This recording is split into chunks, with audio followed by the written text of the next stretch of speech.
At first, Brooke thought the watch would finally prove what she'd been screaming all along, that Daniel's disappearance was an accident, a stormy mistake, a terrible slip in the dark.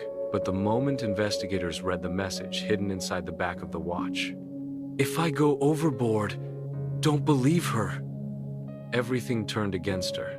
Suddenly, the questions weren't just suspicious, they were violent. Detectives started digging into the days before the trip, and what they found didn't help. Brooke had recently increased Daniel's life insurance. She claimed it was just practical 3 months at sea. Anything could happen, but to the internet, it looked like motive. Then came the phone records. A week before they sailed, Brooke had searched one phrase late at night. How long does it take for a body to surface in the ocean? She told police it was curiosity. They called it premeditation. And when a forensic crew examined the seabird more closely, they found something that made the case feel less like tragedy and more like a setup. A faint trail of diluted blood leading from the railing toward a storage locker on the deck, as if someone had tried to wipe it away. Brooke insisted she'd never seen it, but the lab found something else. Daniel's DNA was mixed with hers in a way that suggested contact, not just an accident. The news stations camped outside her sister's house. The headlines came faster than facts. People labeled her a monster before charges were even filed. And Brooke was breaking. She stopped sleeping. She stopped eating.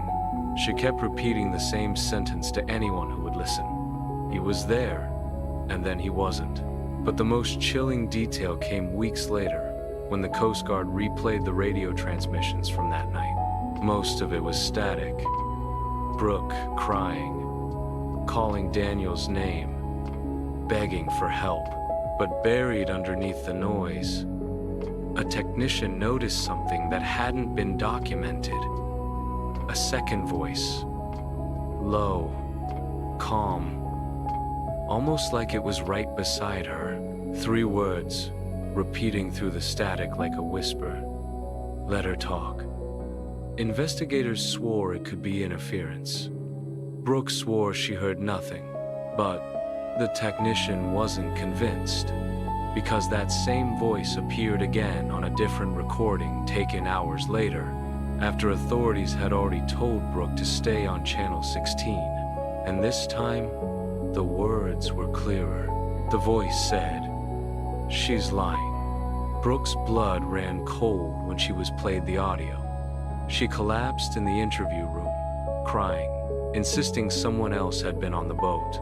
But the Seabird had only 2 life jackets missing that night, Daniel's and one other. Brooke didn't notice at first, because she was too busy screaming into the radio, too busy searching the waves, too busy begging the ocean to give him back.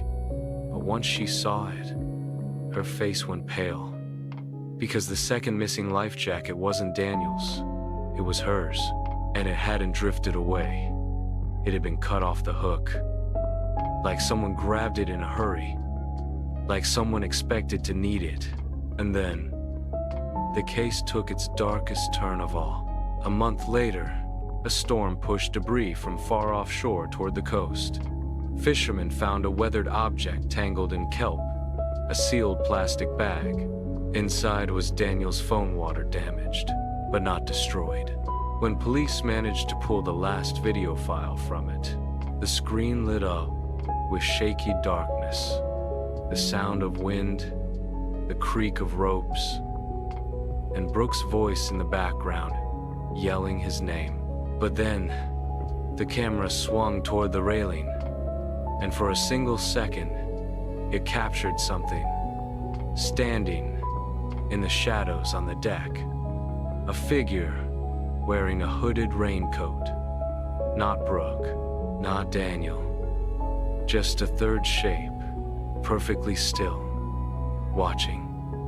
And right before the video cuts out, Daniel's voice whispers one last line, so quiet you almost miss it. Brooke, run.